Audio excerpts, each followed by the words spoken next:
Hello everyone, and welcome to SUNUP. I'm Lyndall Stout. With fall right around the corner, we want to spend some time this week taking a look back at some of our favorite stories from this past summer. We'll get to that in just a moment, but first, here's Dr. Kim Anderson with a look at the markets. This morning on Market Monitor, let's talk about wheat, corn, and soybean prices. Three biggest things that are impacting prices now are tight stocks. You've got the drought, the stocks and the drought we've talked about the last couple of weeks. A lot's going on though in the Russia-Ukraine war. You look in Ukraine, last month they allowed them to start exporting agriculture commodities. Reports this week said that they had 87 cargoes leaving the Ukrainian ports. However, it's also reported that very few of these cargoes are wheat. Most of the cargoes have been going to Turkey. However, they've also been shipments to China, India, Yemen, and Somalia. So if you look at Oklahoma wheat prices, you go back to late June, we hit down in that $7 to $8 range. It wallowed around $8. Last couple of weeks, it's been between $8.25 and $8.75. When Putin came out and said that he may stop the exports out of Ukraine, our wheat prices went up 47 cents, and then they backed off later in the day down to around 25 cents up. But that shows the volatility in wheat prices just at what could happen in Russia and Ukraine. If you look at corn prices, Ukraine has been exporting more corn than wheat. And you'd think when Putin says that he's going to stop the exports or that he may stop the exports, you'd have a big increase in corn prices. Well, you had about an 11-cent increase when the markets opened, and it backed off to pretty much even. You look at Oklahoma, new crop prices for corn go back to mid-July, $5.50. We've had a $2.10 increase in those prices to about $7.60. 60 cents of that $2.10 price increase was increase in the basis, and only $1.60 or $1.70 was on the board. So corn prices going up, basis on the corn is going up. That says that the market wants corn now and needs corn now. You look at soybeans, they've been moving sideways, $13 to $14. Right now you can forward contract or sell soybeans for around $13.50. Crop prices are relatively high. There's a lot of uncertainty in this market. These prices can change relatively fast. It's just a wait and see on what's going to happen. We'll see you next week on Market Monitor.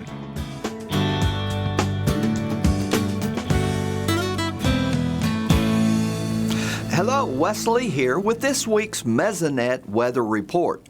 Warmer than average temperatures seem to be the new normal for Oklahoma. At least it has seemed that way for the past year or so. This monthly graph displays statewide average temperatures going back to the summer of last year.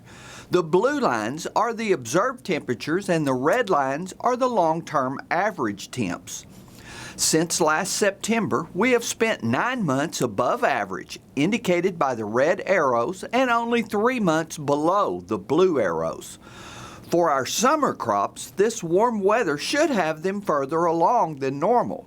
We measure this by something called degree days. This graph is for cotton at Altus. You can see that this year is by far the warmest in the last 5 years. But due to the lack of moisture, degree days may not be all that important this year. One of the reasons for this warmer than normal trend is the La Niña weather pattern. This is where the surface water near the equator in the Pacific is cooler than normal and typically causes fall, winter, and spring to be warmer and drier than normal in Oklahoma. It was in place the last 2 years, and there is a strong chance it will continue through this year. Bottom line, expect the heat to stick around. Now here's Gary covering the rainfall situation. Thanks, Wes, and good morning, everyone. Well, another week with some heavy rains, but they were extremely spotty. So what did they do to the Drought Monitor? Let's take a look at that new map. Well, not a lot of changes because, once again, those rains were pretty spotty, but we did have some improvements in central Oklahoma where parts of Logan and Oklahoma and even down into Cleveland counties dropped a level, but we also had that D3 or extreme drought level increase out in Blaine and Kingfisher counties, We also had a little bit of improvement down in far south central Oklahoma into parts of southwestern Oklahoma, but also worsening up in north central Oklahoma. A little bit of improvement over in east central Oklahoma. So once again, some improvement, some worsening, but it was all very spotty. If we start to look at the 90-day rainfall map from the Mesonet, we can see some of those rainfalls from early June starting to drop off of this accumulation map. So again, much of the area 3 to 4 inches, but there are some areas that go less than 3 inches. Those are in the green, the light yellows. And we had some areas that go up into the 5, 6, 7, 8 inch area. Those were in the oranges and reds. And of course over in Salisaw, we did have almost 15 inches of rain, but again, that was very localized. Shows up even better on the percent of normal rainfall map from that time frame. We do see much of the area less than 50% of normal rainfall over the last 90 days. Some areas less than 25% of normal, so definitely dry indeed. Very few localized areas are above normal over that time frame. South central Oklahoma, far east central Oklahoma, and even getting close to normal out in the far western panhandle. Other than that, very dry over that 90-day period. If we take a look at the longer range outlook, at least for the latter part of next week from the Climate Prediction Center, we do see that heat dome has returned over the state, so we will see those temperatures start to tick up again as we get into next week. It hasn't really been cool this week, but it's going to be even hotter next week, probably inching closer to that triple-digit territory. So we definitely need the rain, but those higher temperatures are not going to help. So as we go into fall, we know those temperatures start to fall, and we also need some of that rainfall to start to kick up a little bit, get some more of these drought conditions out of the state as we prepare for the winter months. That's it for this time. We'll see you next time on the Mesonet Weather Report.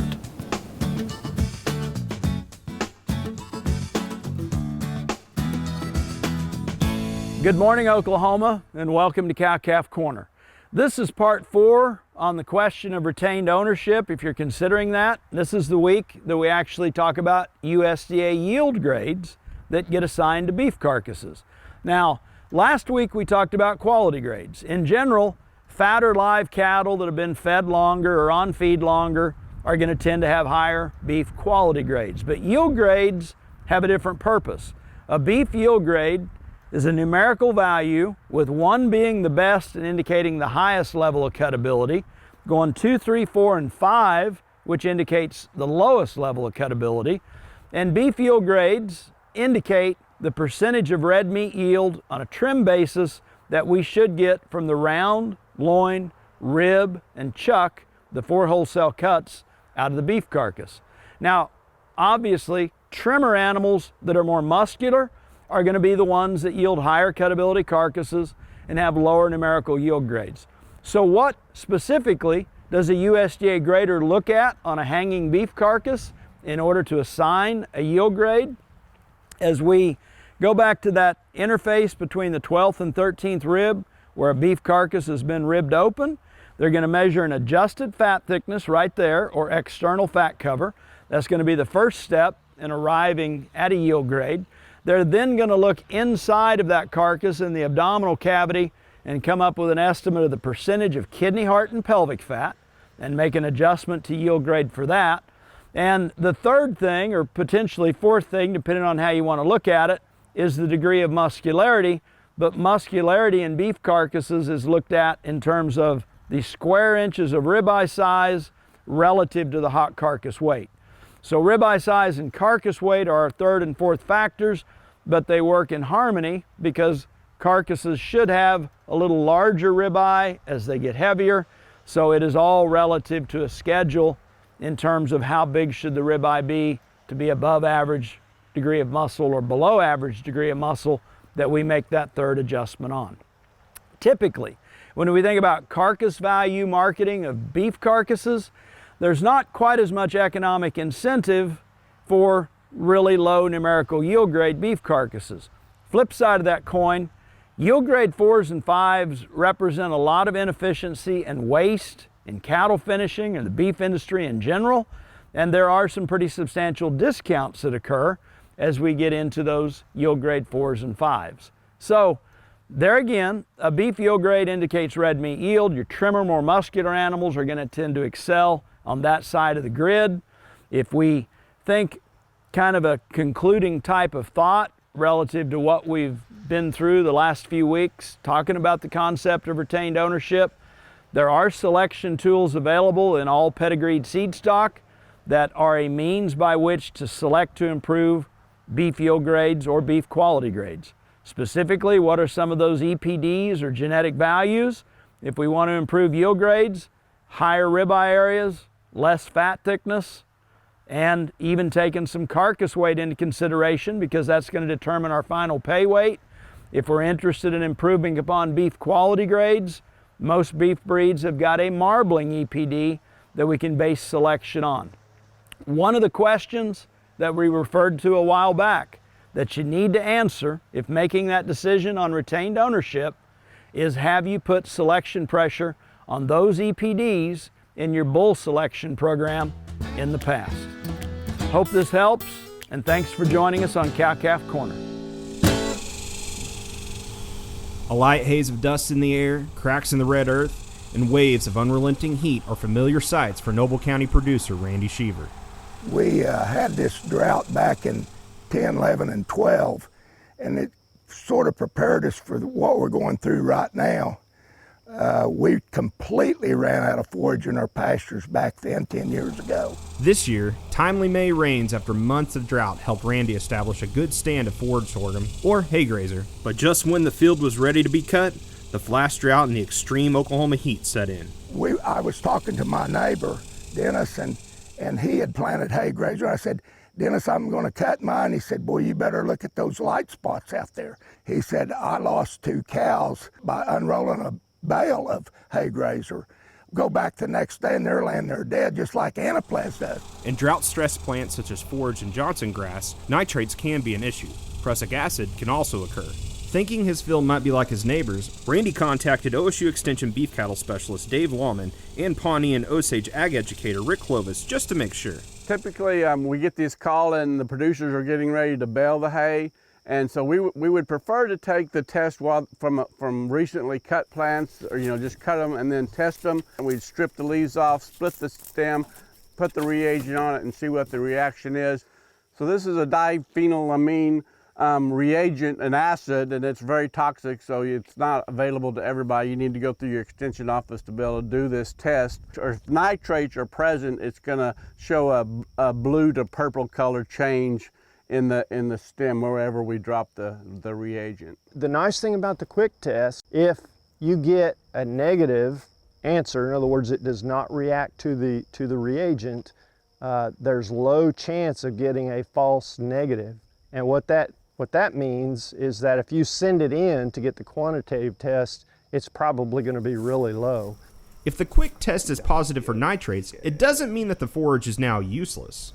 If it does react with the quick test, it's just a real consistent signal that you need to send it in to the Swaffle laboratory here in the Division of Agriculture. That test only costs $6 per sample. We recommend people go ahead and bale the hay, take 1 or 2 cores from each bale out of about 20 bales scattered throughout the field. Mix it up in a bucket real good and send a sample. A few weeks ago, a number of producers lost cattle to prussic acid. And although prussic acid and nitrates are both harmful and even fatal for livestock, prussic acid will eventually go away once the plants are cut. But for nitrates, it's nowhere near that simple. Once it's cut, generally speaking in a hay crop, it's there. Now, one way that may be an option for a few producers is to put it up as silage, because the fermentation process in a silo reduces the nitrate concentration by somewhere around 20, 30, even up to 50%. The quick test did show presence of nitrates in plants from one of Randy's other fields. But for this hay here, it's looking like he'll have some forage for his cows this winter, though he's still planning to test once it's baled, just to make sure. What that means for me, I don't wake up at night about this much hay that I need. I think it's going to be okay. So many people don't have the option. I'm very fortunate to have a little bit of land that it was fallow here, that I could plant this. Most cattlemen don't have that opportunity. When they're out, they're out. And if there's none for sale, or if you have to drive so far with the prices of everything, you might as well load your cattle up. Mother Nature, I guess my final statement, Mother Nature's always in charge. And we're all at her mercy in this hot Oklahoma summer. In Noble County, I'm Curtis Hare.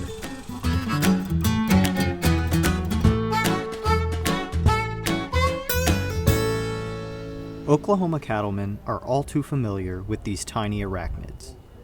However, these USDA and OSU researchers are studying ticks that haven't been seen in Oklahoma for a very long time. Tim Probst is a researcher with the USDA and the Oklahoma Water Resource Center. The cattle fever tick eradication program actually started in 1906, and there are two species of tick, the southern cattle tick and the cattle fever tick, that carry a protozoum that's actually a blood parasite, and that causes anemia and a bunch of other complications. And actually in naive animals that have never been exposed before, there's a 70 to 90% mortality rate. So it's actually, some literature shows that it's like the most financially significant ectoparasite to cattle in the whole world. In the 1920s and 30s, the U.S. implemented cattle dipping programs to combat the bacteria-carrying ticks. The project eradicated virtually all of the problematic ticks from the southern United States, but colonies along the U.S.-Mexico border and in Puerto Rico are causing problems to this day. Because of these efforts, they were able to eradicate it from the southern U.S. But because the animals, the ticks themselves, are still existent in those southern areas outside of the U.S., strays can come across and they carry the animals with them. One female will lay up to 4,000 eggs. It's really hard to control that. That's why, even after 100 years or more, that we still have the program going on. The USDA Ag Research Service and the Oklahoma Water Resource Center, with the help of OSU, are seeking to streamline the process of tracking and treating animals affected by the cattle tick. And they're doing it with RFID chips and readers, technology that is probably in your wallet right now. So what we've developed is a survey that works with off-the-shelf devices that currently scan the RFID tags to get their number and gets their weights from the squeeze chute themselves. Soon, the same technology used in your credit cards will be used by researchers in Texas and Puerto Rico to monitor tick activity in buffer zones. So we've tied those devices together, allowing the survey to be manually entered and fill out all the metadata, and it can be stored in the cloud and viewed by researchers almost instantaneously after it's submitted. The ARS researchers, their old method was to count the ticks by hand, which is always going to be by hand, and they have to write the number of ticks on the butt of the animal. Then the animal goes through the squeeze, and they weigh it manually, and they have to look at a chart that has the weight of the animal and the approximate number of ticks that are on the animal, and that will give them a dosage for that animal. So that is a very messy way to do it, because you have to worry about handwriting, incorrect accuracies, it getting rubbed off before they get there. So what this does is reduce the number of data inputs and data touches that the user has to do, and it overall increases the efficiency and accuracy of the test. The Cattle Fever Tick Eradication Program is yet another example of the continued relationship between the USDA and OSU and their shared mission to improve the security of the agricultural industry. It's just a matter of finding all the pieces that are necessary to make a project successful and produce something that's useful for folks out in the state.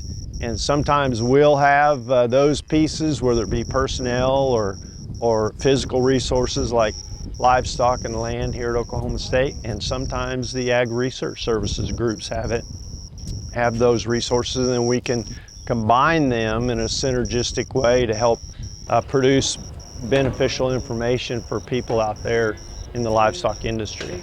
A live animal demo of it was huge and really helps us see all these things go from basically the lab or the computer to actual animals. So the partnership has been a huge part of what we've been able to accomplish.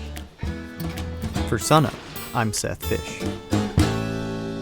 Together we are embarking on new frontiers. Ample confetti, lots of balloons, and of course President Shrum and Pistol Pete set the stage for the event on the OSU campus this week, completing the $50 million New Frontiers campaign. It's all for this building, under construction on the corner of Farm Road and Monroe. We're going to have research facilities in our laboratories that are state-of-the-art. And in our teaching laboratories as well, students will have an opportunity to learn with the latest technology.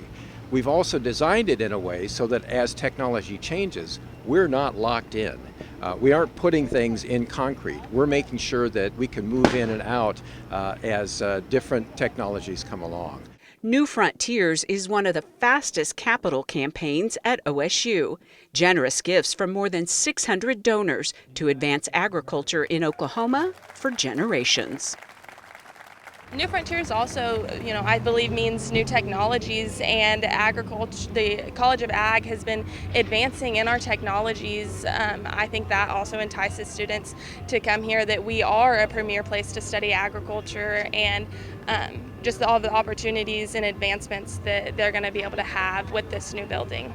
These renderings show what the building will look like when it's complete.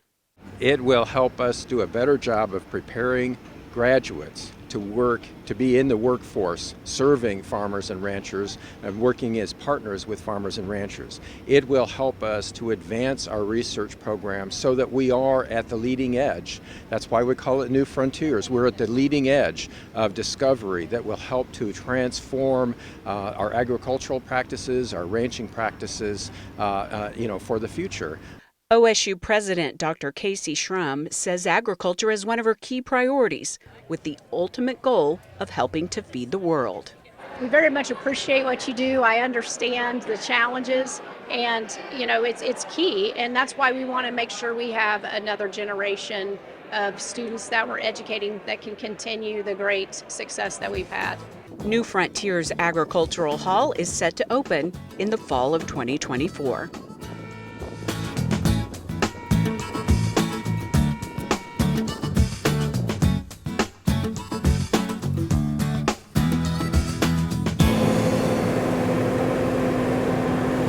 This iconic scene of wheat harvest is the fabric of Oklahoma.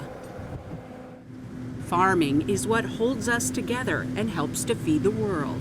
It's what the Moffats have been made of for 4 generations. My folks moved down here in about, I think, 47 or something like that, and I was 5 years old. Jim Moffat is the patriarch of the family farm. His son Jerry and grandsons Coy and Conrad run the day-to-day. Today they're cutting wheat and getting ready for soybeans. We're just north of Lexington in the South Canadian River bottom. Right now it's kind of our wheat harvest time. We double crop soybeans behind the wheat. We normally try to no-till if the ground's conditions are right. This year it's a little bit wet harvesting, so we got some fields that's going to be no-tilled, some that will probably be conventional tilled back into soybeans. A bit wet may be an understatement. Muddy fields slowed progress. So we got 5.5 inches there in a matter of about 2 days, and we had luckily got 2 loads out before the rain, but then we had to wait for it to kind of dry out the ground so we could get on it to combine. And combine they are. A few hot and dry days means it's full speed ahead. This year actually has been a real good year for us. The wheat looks good, it's stood good. We switched to double stop a few years ago, and that variety of wheat for us has been a lot more, just more tolerant to our conditions here. This year, it's even with that 5.5 inches of rain on it, we had very little wheat went down. We're double cropping, so this year making 45 bushel an acre has been really good. Normally we were doing good if we make 30 after double cropping soybeans in. Got the right rain at the right time and didn't dry out too much for it, so we had to start to pivot a little bit this year on some ground to get it up, but other than that, it's been a really good year for wheat. Oklahoma's 2022 wheat crop is hit or miss. Drought led to abandonment of 45% of fields in the state. Spring's heavy downpours and hail caused further damage and disease pressure. But areas with timely rains are thriving, with good yields and protein depending on the variety. At Apache, we've been getting the highest protein over there. We've been getting paid for 20 cents extra for 15% protein. So we really like the double stop. It stands up so it doesn't sprout as bad, and is what we like about it. At age 20, Conrad does more than farm. This fall, he starts his senior year at Oklahoma State University, majoring in animal science, with an interest in livestock genetics for their cattle operation. His grandpa says Conrad's education is already making a difference. And he's real good on keeping track of the bulls and what breed line we need to stay with and all that. I mean, he's good on that. Good on the computer. He is indeed the embodiment of the future of agriculture. Dad's farmed here all of his life, and I kind of grew up in it. That's all I knew what to do and exactly what I wanted to do. And for us, for me, it's been a big benefit. I enjoy the way of life. I couldn't ask for anything any better. And then to see my boys come up and kind of wanting the same way, it makes you pretty proud. Conrad and his brother Coy plan to carry on the family farm. So as long as they want to do it, whatever they want to do, think about it, we're not going to take it with us. So raising food for people, that's what it's all about. I grew up on the farm, so I've always really enjoyed it, and I'm hoping after college to come back and take it over. Always, walking in my dad and grandpa's footsteps. Hope to continue that on. Is Grandpa retired? He says he is, but he'll always come around and help some still. He says he's retired, but we still don't see it and believe it, so. And that'll do it for us this week. Remember, you can see SUNUP anytime on our website and also follow us on YouTube and social media. I'm Lyndall Stout. Have a great week, everyone, and remember, Oklahoma agriculture starts at SUNUP.